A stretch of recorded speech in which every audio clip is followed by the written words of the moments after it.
अगर आप कोई न्यूज़पेपर चलाते हैं, आप कोई मैगजीन चलाते हैं या आपने आरएनआई से कोई लाइसेंस लिया हुआ है किसी न्यूज़पेपर या मैगजीन या किसी और तरह के पब्लिकेशन के लिए,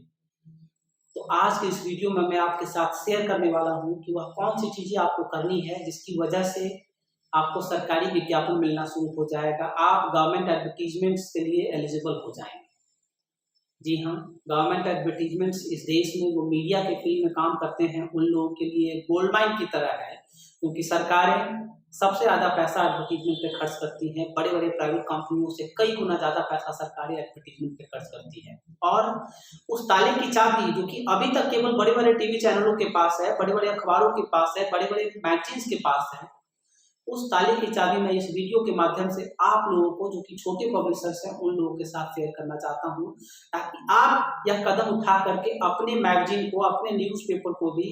गवर्नमेंट एडवर्टीजमेंट रिसीव करने के लिए, सरकार से पैसा कमाने के लिए एलिजिबल हो पाए और आप इसका लाभ उठा पाए। नमस्कार, मैं प्रशांत कुमार हूँ और प्रथम लीगल के एक और वीडियो में आपका बहुत बहुत स्वागत करता हूँ। दोस्तों, वीडियो में आगे बढ़ने से पहले अगर आपने मेरे चैनल को अभी तक सब्सक्राइब नहीं किया है तो आप प्लीज इसको सब्सक्राइब कर लीजिए, क्योंकि इस तरह के इंफॉर्मेटिव वीडियोस मैं अपने चैनल को लेकर के आता रहता हूं। और अगर आप सब्सक्रिप्शन का बटन हिट कर रहे हैं तो उसके ठीक बगल में नोटिफिकेशन वाला भी बटन है, आप उसको भी हिट कर दीजिए, ताकि जब कभी भी नई कोई वीडियो आए तो आपको उसका नोटिफिकेशन यूट्यूब सबसे पहले भेज दे और आप सबसे पहले उसको देख सकें। आइए वीडियो शुरू करते हैं। 3 चीजें आपको करनी है। सबसे पहला, आरएनआई से आपको अपना टाइटल का अप्रूवल लेना है और टाइटल अप्रूवल मिलने के बाद आपको आरएनआई से उस टाइटल का रजिस्ट्रेशन भी कराना है। अब अगर आपको नहीं मालूम है कि टाइटल का अप्रूवल कैसे लेते हैं या टाइटल का एप्लीकेशन आप फाइल करते हैं लेकिन बार बार एप्लीकेशन आपका रिजेक्ट हो जाता है, या आपका टाइटल अप्रूव हो गया है लेकिन आरएनआई का लाइसेंस कैसे लेना है, रजिस्ट्रेशन कैसे कराना है, यह आपको नहीं मालूम है, तो आप ऊपर आई बटन पे जाइए और आई बटन पे मैंने आरएनआई और उससे रिलेटेड प्लेलिस्ट का लिंक दिया हुआ है। उस लिंक पे जाकर के आप प्लेलिस्ट में जितने भी वीडियोस हैं आप सबको देख डालिए। सभी वीडियोस को देखने के बाद आपको आरएनआई टाइटल से रिलेटेड कुछ भी प्रॉब्लम नहीं होगी। आरएनआई से टाइटल अप्रूव कराना है, कैसे कराना है उसको आप समझ जाएंगे। और अगर आपने टाइटल अप्रूवल ले लिया हुआ है पहले, तो रजिस्ट्रेशन कैसे कराना है यह भी आप बहुत अच्छे से समझ पाएंगे। अब आइए नेक्स्ट स्टेप, मतलब दूसरी शर्त की तरफ बढ़ते हैं। दूसरी शर्त यह है कि आपका जो पब्लिकेशन है जिसका आपने आरएनआई से लाइसेंस लिया हुआ है, उसके लिए आपको सर्कुलेशन का सर्टिफिकेट लेना है। किससे लेना है? एबीसी से लेना है। जी हाँ, एबीसी आप सुनने में अजीब लगता है, लेकिन एबीसी का फुल फॉर्म होता है ऑडिट ब्यूरो ऑफ सर्कुलेशन। जी हाँ, यह एक गैर सरकारी संस्था है। इसको आप ऐसा समझ लीजिए कि पब्लिशर्स का, एडवर्टाइजिंग एजेंसीज का और जो एडवर्टाइजर्स होते हैं, मतलब जो लोग विज्ञापन देते हैं, बड़े बड़े विज्ञापन दाता जो कंपनीज हैं, इन सब लोगों का एक एसोसिएशन है और उसको आरएनआई ने एम्पावर किया हुआ है सर्कुलेशन से रिलेटेड सर्टिफिकेट इशू करने के लिए नए पब्लिकेशंस को, मैगजीन को, न्यूज़पेपर्स को। तो आप आरएनआई का रजिस्ट्रेशन लेते हैं सबसे पहले। उसके बाद नेक्स्ट स्टेप ये है कि आपको ऑडिट ब्यूरो ऑफ सर्कुलेशन के यहाँ एक एप्लीकेशन फाइल करना है और उस एप्लीकेशन के माध्यम से आपको उनसे अपना सर्कुलेशन के बारे में एक सर्टिफिकेट लेना है कि आपका कितना सर्कुलेशन है आपके पब्लिकेशन में। क्या प्रोसेस है उसके लिए? सबसे पहले आप एप्लीकेशन फाइल करेंगे, एप्लीकेशन के साथ आपको फीस देनी पड़ेगी और जब आप फीस दे देंगे उसके बाद ऑडिट ब्यूरो ऑफ सर्कुलेशन अपने यहाँ जो कुछ चार्टर्ड अकाउंटेंट्स की फर्म है जिसको उन लोगों ने एक पैनल कर रखा है,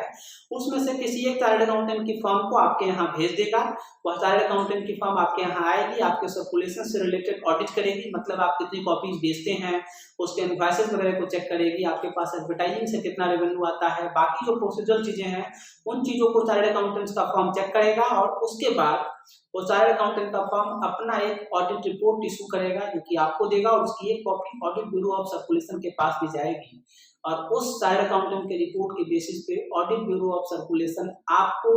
आपके टाइटल के लिए, आपके न्यूज़पेपर के लिए, आपके मैगजीन के लिए एक सर्कुलेशन का सर्टिफिकेट इशू कर देगा जिसमें लिखा होगा कि इस न्यूज़पेपर का, इस मैगजीन का सर्कुलेशन इतना है, 25,000, 50,000, 1 लाख, जो भी आप अप्लाई करेंगे। अब इसमें एक चेक है कि ऑडिट ब्यूरो ऑफ सर्कुलेशन 2 तरीके से काम करता है। एक तो वह जो पब्लिशर्स होते हैं, एडवर्टाइजिंग एजेंसीज हैं और जो एडवर्टाइजर्स हैं, उन लोगों को मेंबरशिप देता है। दूसरा, ऑडिट के करने के बाद, उनका सर्कुलेशन चेक करने के बाद उनको सर्कुलेशन का सर्टिफिकेट भी देता है। अब मेंबरशिप के लिए कुछ फीस देनी पड़ती है आपको और सर्कुलेशन के लिए भी अलग से आपको फीस देनी पड़ती है सर्टिफिकेट लेने की। अब मेंबरशिप की अगर आप फीस देते हैं तो कितनी फीस होती है उसके बारे में जान लेते हैं। अगर आपका सर्कुलेशन 1 लाख तक का है तो आपको 10,000 रुपये प्लस जीएसटी देनी है। अगर आप सर्कुलेशन 1 लाख से लेकर के 3 लाख तक का है तो आपको 15,000 रुपये प्लस जीएसटी का पेमेंट करना है। और अगर आपका सर्कुलेशन 3 लाख से ज्यादा है तो आपको 20,000 रुपया प्लस जीएसटी का पेमेंट करना है। यहाँ पे 1 लाख, 2 लाख और 3 लाख या उससे ज्यादा का circulation audit bureau of circulation ये चेक नहीं करता है। आप जब मेंबरशिप की एप्लीकेशन फाइल करते हो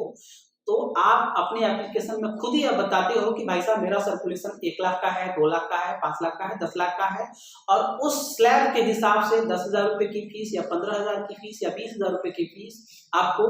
ऑडिट ब्यूरो ऑफ सर्कुलेशन का मेंबर बनने के लिए देना पड़ता है। मेंबर बनने से क्या लाभ मिलेगा आपको, या मैंने आपको पहले बताया कि एडवर्टाइजर्स का, पब्लिशर्स का और एडवर्टाइजिंग एजेंसीज का एक एसोसिएशन है, यह एक गैर सरकारी संस्था है। तो मेंबरशिप लेने के बाद आपको एडवर्टाइजर से, दूसरे पब्लिशर से, एडवर्टाइजिंग एजेंसी से नेटवर्क करने का मौका मिलता है, और उस नेटवर्क की वजह से हो सकता है कि आप अपने पत्रिका के लिए, अपने न्यूज़पेपर के लिए कुछ ज्यादा एडवर्टीजमेंट आप सोर्स कर पाए, आप अपना रेवेन्यू बढ़ा पाए। लेकिन इस मेंबरशिप का आपको सर्कुलेशन से कोई लेना देना नहीं है। यहाँ आपने अगर 1 लाख रुपए, 1 लाख का सब्सक्रिप्शन आपने, 1 लाख का सर्कुलेशन आपने क्लेम किया और उसके लिए आपने मेंबरशिप फीस दे दी और आप उसके मेंबर बन गए, इसका मतलब यह नहीं है कि आपको इस बात का सर्टिफिकेट मिल गया कि आपके न्यूज़पेपर या मैगजीन का सर्कुलेशन सच में 1 लाख है। अगर आपको सर्कुलेशन का सर्टिफिकेट चाहिए उसके लिए आपको अलग से अप्लाई करना पड़ता है। अब इस सर्टिफिकेशन के लिए क्या प्रोसेस है मैंने आपको बताया है, उसकी फीस कितनी लगती है वो मैं आपको बता देता हूँ। ऑडिट ब्यूरो ऑफ सर्कुलेशन ने सर्टिफिकेशन इशू करने के लिए 3 स्लैब में अपनी फीस को बांटा है। एक, उनका डेली न्यूज़पेपर के लिए वो अलग से फीस चार्ज करते हैं।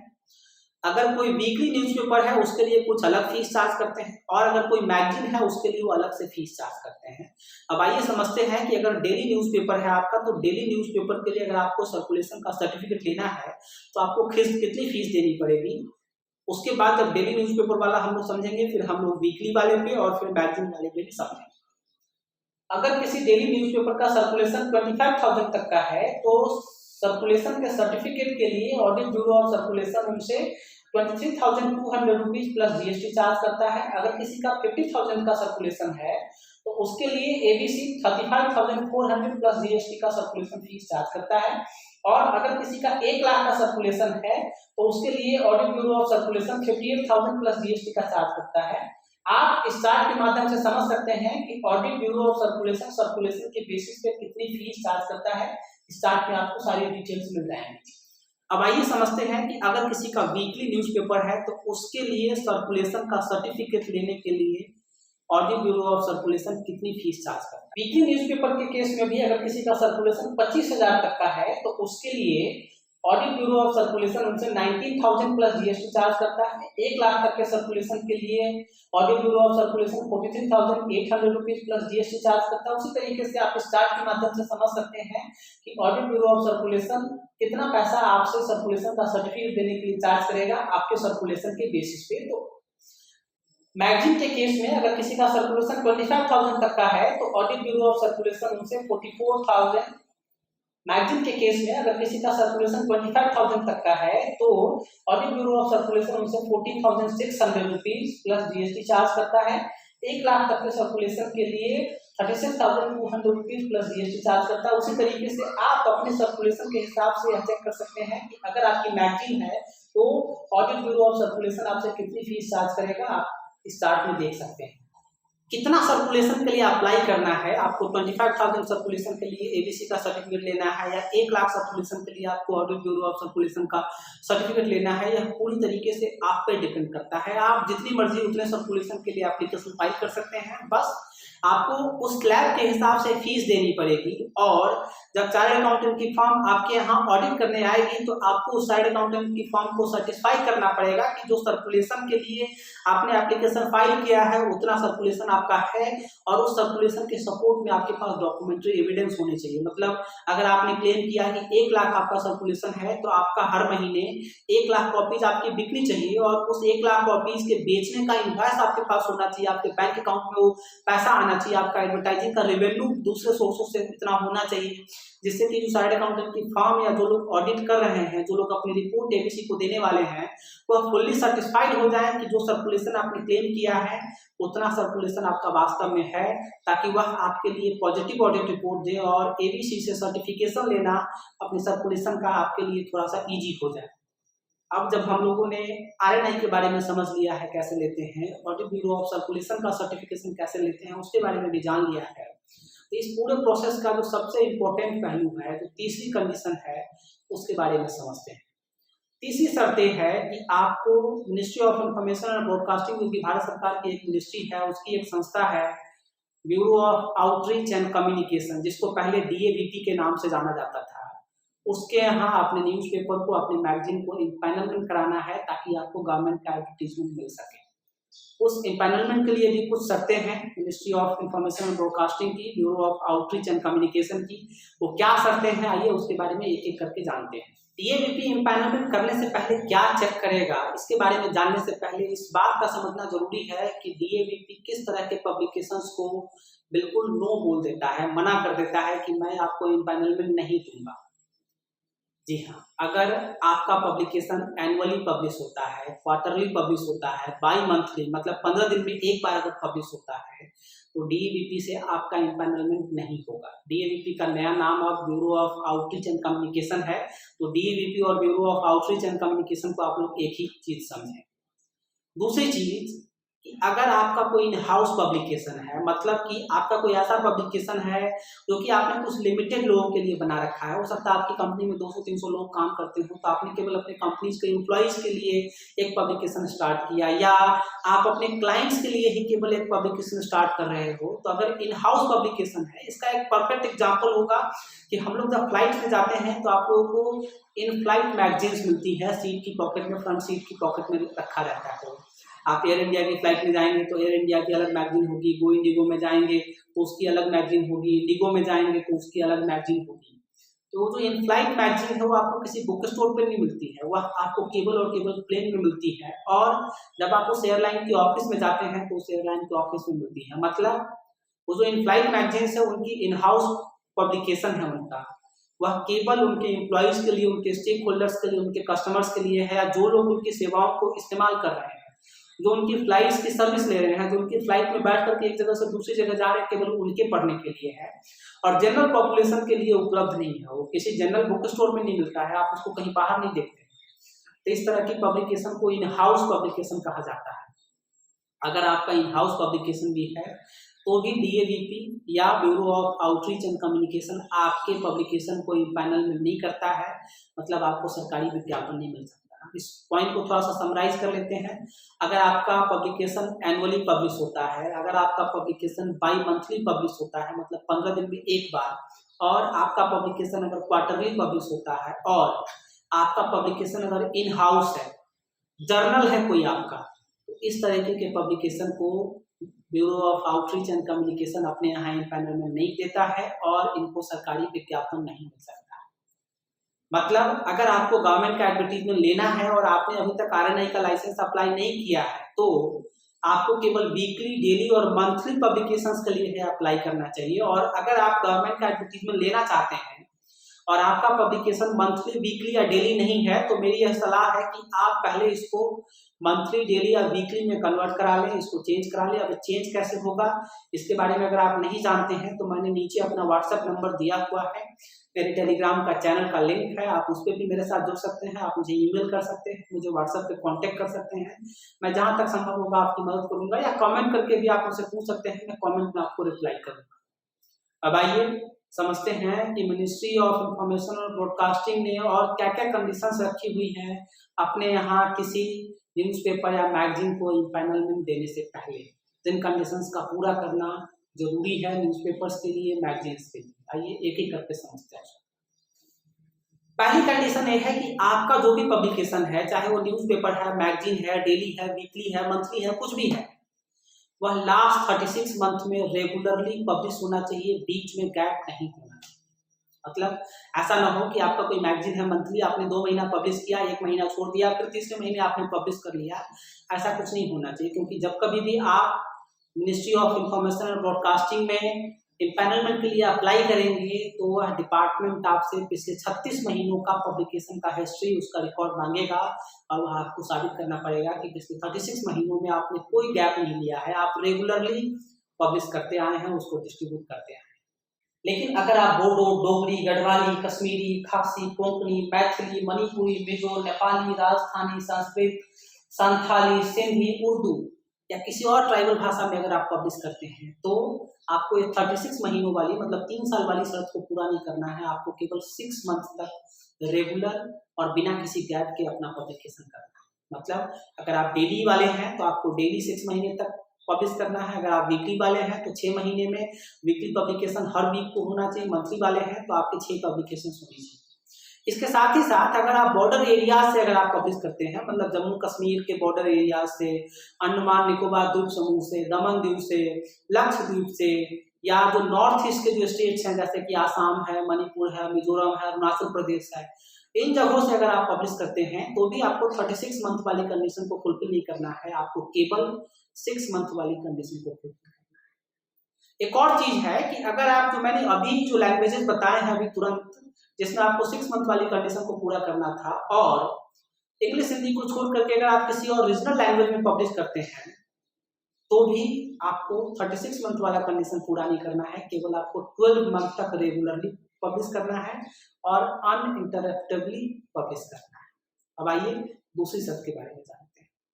आपका मिनिमम सर्कुलेशन कम से कम 2000 का होना चाहिए, और मैंने जो पहले जिन भाषाओं का नाम लिया है पहली वाली शर्त में, अगर आप उन भाषाओं में पब्लिश करते हैं तो या बॉर्डर एरिया से पब्लिश करते हैं तो आपका मिनिमम सर्कुलेशन 500 का होना चाहिए। सर्कुलेशन मतलब जिस दिन आप पब्लिश करते हैं, जिस दिन आपका पब्लिशिंग डे है उस दिन कम से कम 2000 कॉपीज, और अगर आप बॉर्डर एरियाज और किसी स्पेशलाइज्ड लैंग्वेज में पब्लिश करते हैं तो 500 कॉपीज आपकी बिकनी चाहिए, सोल्ड हो जानी चाहिए, और उसके प्रॉपर डॉक्यूमेंट्री एविडेंस आपके पास होनी चाहिए कि हाँ पब्लिशिंग वाले डे आपने 2000 कॉपीज बेची हैं, आपकी 2000 कॉपीज बिकती हैं, 500 कॉपीज बिकती हैं। तीसरी शर्त कि आपको bureau of outreach and communication ने पिछले 6 सालों में कभी बैन नहीं किया हो। आपकी संस्था से कनेक्टेड मतलब एडिटर, पब्लिशर, प्रिंटर कोई ऐसा व्यक्ति ना हो जिसको bureau of outreach and communication ने पिछले 6 सालों में कभी बैन किया हो। अगर बैन किया होगा तो आपको इम्पैनलमेंट नहीं मिलेगा। चौथी शर्त है कि आप प्रेस एंड बुक्स एक्ट 1867 के प्रोविजंस को कंप्लाई करते हो, फुल्ली कंप्लायंस में हो उस एक्ट के। इसलिए अगर आपको नहीं मालूम है कि प्रेस एंड बुक्स एक्ट क्या होता है तो आप प्रेस एंड बुक्स एक्ट 1867 की कॉपी अपने पास रखिए, उसको पढ़िए, उसको समझिए, और इस बात को जरूर समझिए कि आपको किन किन कंप्लायंसेस को पूरा करना है अगर आपके पास कोई मैगजीन है, कोई न्यूज़पेपर है तो। पांचवी शर्त कि आपके पब्लिकेशन में कोई रिपीटेशन नहीं होना चाहिए, मतलब ऐसा ना हो कि आपने 6 महीने पहले कोई आर्टिकल छापा था, उसी आर्टिकल को आप 6 महीने बाद के एडिशन में भी छाप रहे हो। ऐसा कुछ ना हो कि आपने 2 महीने पहले किसी का एडिटोरियल छापा और उसी एडिटोरियल को आप तोड़ मरोड़ करके या मिला जुला करके कुछ ना कुछ करके आप फिर से छाप रहे हो। आप एक ही न्यूज आइटम को लगातार छापे जा रहे हो, या आपने न्यूज आइटम या कोई आर्टिकल या कोई एडिटोरियल कहीं से कॉपी किया और उसको आपने अपने मैगजीन में, अपने न्यूज़पेपर में ऐसे एज इट इज छाप दिया है। आपके पब्लिकेशन में जो भी कंटेंट आप पब्लिश करते हो वह आपका ओरिजिनल होना चाहिए, किसी से कॉपी पेस्टेड नहीं होना चाहिए और रिपीटिशन नहीं होना चाहिए उसमें। यह सबसे इम्पोर्टेंट शर्त है। और जब आपके सारे इश्यूज को जब आप इम्पैनलमेंट के लिए अप्लाई करेंगे तो पिछले 36 मंथ, 12 मंथ या 6 मंथ के जो भी इश्यूज आपके रहेंगे, जब उसको मिनिस्ट्री ऑफ इंफॉर्मेशन और ब्रॉडकास्टिंग के ऑफिशियल चेक करेंगे तो इस पॉइंट को मैन्युअली चेक करेंगे कि आपने अपने पब्लिकेशन में कहीं कोई रिपीटेशन तो नहीं की। अगली कंडीशन यह है कि आपके हर पब्लिकेशन में, हर इशू में एक न एक एडिटोरियल होना चाहिए। बिना एडिटोरियल के आप एलिजिबल हो जाते हो अपनी पब्लिकेशन को DAVP के यहाँ इम्पैनलमेंट कराने, इसलिए एडिटोरियल अपने सभी पब्लिकेशन में, सभी वॉल्यूम्स में जरूर रखें। आपका जो पब्लिकेशन है, जो न्यूज़पेपर है, जो मैगजीन है, उसके फ्रंट पेज पे आपके पब्लिकेशन का नाम, मतलब आपका टाइटल, उसका टाइटल कोड, RNI का registration number, date, day, place और पब्लिकेशन, उसके बाद प्रिंट लाइन जिसमें ऐसा लिखा होता है मैगजीन और न्यूज़पेपर में कि printed and published by this person, edited by this person and printed at this printing press. तो इस तरह का जो इम्प्रिंट लाइन होता है जो प्रेस एंड बुक्स एक्ट 1867 में मेंशन्ड है, उस इम्प्रिंट लाइन को जरूर मेंशन किया जाना चाहिए। और volume number, issue number, page कितने हैं उस पब्लिकेशन में, प्राइस क्या है, यह सब कुछ आपके पब्लिकेशन के, आपके न्यूज़पेपर और मैगजीन के फर्स्ट पेज पे, मतलब उसका जो कवर पेज है उस कवर पेज पे यह सब कुछ लिखा होना चाहिए। और एक अंतिम शर्त यह है कि अगर आपके पास RNI का लाइसेंस है तो उसका आपको हर साल एक एनुअल रिटर्न भी RNI की वेबसाइट पे फाइल करना रहता है। आप अपने पब्लिकेशन का एनुअल रिटर्न हर साल जरूर फाइल करें, क्योंकि जब कभी भी आप bureau of outreach and communication में गवर्नमेंट एडवर्टीजमेंट्स को रिसीव करने के लिए इम्पैनलमेंट का एप्लीकेशन फॉर्म फाइल करेंगे तो आपको वहाँ पे RNI में फाइल किया हुआ अपना एनुअल रिटर्न की कॉपी भी सबमिट करनी पड़ेगी। साथ में RNI को आपने अपना एनुअल रिटर्न फाइल किया है उसका एक एक्नॉलेजमेंट भी आपको वहाँ पे सबमिट करना पड़ेगा। तो उसमें आप डिले ना करें, उसको आप टाइमली फाइल करें, और अगर किसी साल का आपने फाइल नहीं किया, आपसे मिस हो गया है, तो आप उसको विद पेनाल्टी फाइल कर दें। अब जब यह सारी शर्तें अगर आप पूरी कर देते हैं, इसके बाद भी कुछ एक शर्तें हैं, जैसे आपको अपने न्यूज़पेपर का साइज क्या रखना है, मैगजीन का साइज क्या रखना है, उसमें प्रिंट एरिया कितने साइज का होना चाहिए, एडवर्टीजमेंट आपका किससे मतलब एक लिमिट से ज़्यादा नहीं हो सकता, कितने प्रिंट एरिया में आपका एडवर्टीजमेंट होना चाहिए, कितने प्रिंट एरिया में आपका एक्चुअल कंटेंट मतलब न्यूज़पेपर का जो आर्टिकल्स हैं, एडिटोरियल्स हैं, फोटोग्राफ्स वगैरह होनी चाहिए। यह सब चीज़ें भी हैं, लेकिन उन सब चीज़ों के बारे में डिटेल में बात करना इस वीडियो को काफ़ी लंबा बना देगा। तो आप मुझे कमेंट में पूछेंगे तो मैं उसके बारे में बता दूंगा आपको। और वैसे भी मैंने अपना व्हाट्सएप नंबर आप लोगों को दिया है, तो आपको अगर कुछ स्पेसिफिक पूछना रहेगा तो आप मुझसे व्हाट्सएप पे चैट के माध्यम से पूछ सकते हैं। अब आइए जानते हैं कि अगर आप इन शर्तों को पूरा करते हैं तो इसका प्रोसेस कैसे होगा, आप इम्पैनलमेंट कैसे करेंगे। अगर आप इन सभी शर्तों को पूरा करते हैं, मतलब आपके पास RNI का लाइसेंस है, आपने अपने एनुअल रिटर्न्स को टाइम पे फाइल किया है, आपके पास ABC का सर्कुलेशन सर्टिफिकेट है, मिनिस्ट्री ऑफ इंफॉर्मेशन और ब्रॉडकास्टिंग की bureau of outreach and communication में जो कंडीशंस लिखी हुई हैं उन सभी कंडीशंस को आप फुलफिल करते हैं, तो आपको इम्पैनलमेंट के लिए एक एप्लीकेशन फाइल करना है। उस एप्लीकेशन के साथ में आपको RNI के लाइसेंस की कॉपी, एनुअल रिटर्न जो आपने फाइल किया है उनकी कॉपी, RNI से एक्नॉलेजमेंट जो आपको मिला है एनुअल रिटर्न फाइल करने के लिए उसकी कॉपी, साथ में आपको अपना पैन कार्ड, अपनी संस्था का पैन कार्ड और रजिस्ट्रेशन सर्टिफिकेट, GST का सर्टिफिकेट जो आपकी संस्था का है, और जो आपने पिछले 36 कॉपीज या 6 कॉपीज या जो पूरे एक साल में जितनी भी एडिशन आपने छापी है उसकी एक कॉपी, सैंपल कॉपी, लेटेस्ट वाली कॉपीज आपको एप्लीकेशन में फाइल करनी है। जब आप एप्लीकेशन फाइल करते हैं, आप साल में केवल 2 बार एप्लीकेशन फाइल कर सकते हैं, एक फरवरी के महीने में और एक दूसरा अगस्त के महीने में। फरवरी वाली एप्लीकेशन और अगस्त वाली एप्लीकेशन साल में 2 बार प्रोसेस की जाती है। किसको प्रोसेस की जाती है, कैसे प्रोसेस होती है, किसको जाता है application? Bureau of outreach and communication ने एक पैनल एडवाइजरी कमेटी बना रखी है। सारी एप्लीकेशन जो कि इम्पैनलमेंट के लिए जाती है उस पैनल एडवाइजरी कमेटी के पास जाती है। पैनल एडवाइजरी कमेटी साल में 2 बार मीटिंग करती है। एक मीटिंग उनकी होती है जून के महीने में, दूसरी मीटिंग उनकी होती है दिसंबर के महीने में। जून वाली मीटिंग में वो फरवरी तक जो एप्लीकेशन आई होती है उस एप्लीकेशन को कंसिडर करते हैं, और दिसंबर वाली मीटिंग में अगस्त के महीने में जो एप्लीकेशन आती है उस एप्लीकेशन को कंसिडर करते हैं। और अगर पैनल एडवाइजरी कमेटी अगर आपके एप्लीकेशन को सही पाती है, फिट पाती है, प्रॉपर पाती है, तो आपको इम्पैनलमेंट ग्रांट कर देती है। जैसे ही आपको इम्पैनलमेंट मिलता है तो आपके सर्कुलेशन के हिसाब से bureau of outreach and communication automatically आपको एडवर्टीजमेंट्स इशू करना शुरू कर देता है, गवर्नमेंट के एडवर्टीजमेंट्स। अगर आपका सर्कुलेशन ज़्यादा है तो आपको एडवर्टीजमेंट ज़्यादा मिलता है और आपको बढ़िया पैसे मिलते हैं, मतलब रेट एडवर्टीजमेंट का अच्छा मिलता है। अगर आपका सर्कुलेशन कम है तो आपको कम एडवर्टीजमेंट मिलता है और रेट आपको कम सर्कुलेशन की वजह से कम मिलता है। मतलब bureau of outreach and communication ने एडवर्टीजमेंट का क्या रेट होगा उसको पहले से फिक्स कर रखा है, और यह उन्होंने फिक्सेशन किया हुआ है किसी न्यूज़पेपर या मैगजीन के सर्कुलेशन के बेसिस पे। तो आप जब कभी भी अप्लाई करना चाहें तो आप उससे पहले कोशिश करें कि आप अपना सर्कुलेशन बढ़ा लें, ताकि जब कभी भी आपका इम्पैनलमेंट हो तो बड़े हुए सर्कुलेशन की वजह से, ज़्यादा सर्कुलेशन की वजह से आपको ज़्यादा एडवर्टीजमेंट मिले और आपको रेट भी ज़्यादा मिले, ताकि आप अच्छी खासी कमाई कर सकें उससे। अब यहाँ से इम्पैनलमेंट लेने के बाद आपको केवल भारत सरकार का विज्ञापन ऑटोमेटिकली मिलता है। इसके बाद आप कुछ और संस्थाओं में जो कि सरकारी संस्थाएं हैं वहां पे आप खुद से भी अप्रोच कर सकते हैं, क्योंकि वहां से भी एडवर्टीजमेंट लेने के लिए कम से कम इन्हीं कंडीशंस को आपको पूरा करना पड़ेगा। वो आपके सामने कंडीशन रखेंगी कि आपको भारत सरकार का विज्ञापन मिलने के लिए आपकी एलिजिबिलिटी है, मतलब bureau of outreach and communication में आपका इम्पैनलमेंट है, आपके पास ABC का सर्टिफिकेट है, आपके पास RNI का टाइटल अप्रूवल है, आपके पास RNI का लाइसेंस है। कहाँ कहाँ अप्रोच कर सकते हैं आप जो भारत सरकार की कंपनीज हैं जैसे एनटीपीसी है, सेल है, गेल है, ओएनजीसी है, भारत पेट्रोलियम है, इंडियन ऑयल है, इस तरह की कंपनियों में आप खुद भी अप्रोच कर सकते हैं उनके मार्केटिंग एंड कम्युनिकेशन डिपार्टमेंट को कि आप हमें भी कुछ एडवर्टीजमेंट दे दो। और जब आप अप्रोच करेंगे इन डॉक्यूमेंट्स के साथ में, उनको जब मालूम होगा कि आप सब सारी कंडीशंस को पूरा करते हैं तो आपको वहां से भी ठीक ठाक एडवर्टीजमेंट मिलेगा। इसके साथ ही आप जो स्टेट गवर्नमेंट है वहां का जो सूचना और प्रसारण विभाग है, मतलब मिनिस्ट्री ऑफ इंफॉर्मेशन और ब्रॉडकास्टिंग जो राज्य सरकारों का है, वहां भी आप इन्हीं डॉक्यूमेंट के बेसिस पे पैनल में ले सकते हैं ताकि राज्य सरकारों से भी आपको एडवर्टीजमेंट मिलना शुरू हो जाए। और आपके जिले में जो सूचना का कार्यालय है, मतलब डिस्ट्रिक्ट कलेक्टर के अंदर में जो इंफॉर्मेशन और ब्रॉडकास्टिंग डिवीजन आता है,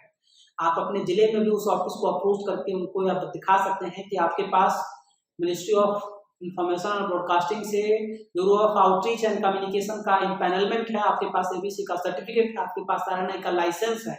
और आपको गवर्नमेंट एडवर्टीजमेंट मिलने के लिए सारी शर्तें जो होनी चाहिए वो सब कुछ आप पूरा करते हैं, तो आपको जो आपके जिले का सूचना कार्यालय है वहां से भी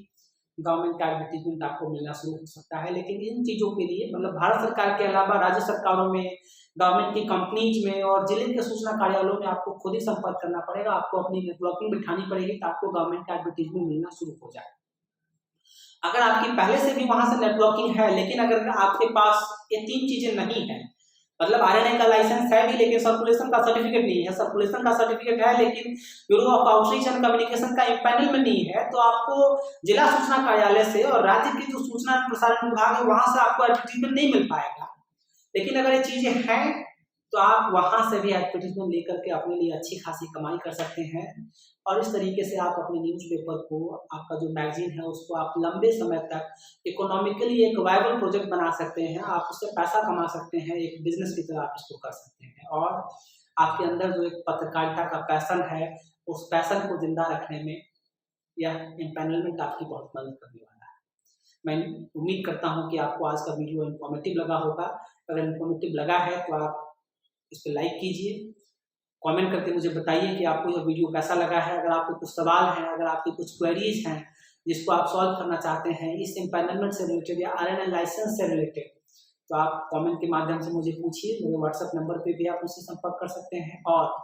अब तक अगर आपने मेरे चैनल को सब्सक्राइब नहीं किया है तो आप प्लीज़ इसको सब्सक्राइब कर लीजिए। उसके ठीक बगल में नोटिफिकेशन वाला बटन है, आप उसको भी प्रेस कर दीजिए ताकि जब कभी भी मैं नई कोई इन्फॉर्मेटिव वीडियोस लाऊं अपने चैनल पे तो आपको उसका नोटिफिकेशन सबसे पहले मिल जाए और आप उसको देख पाएं।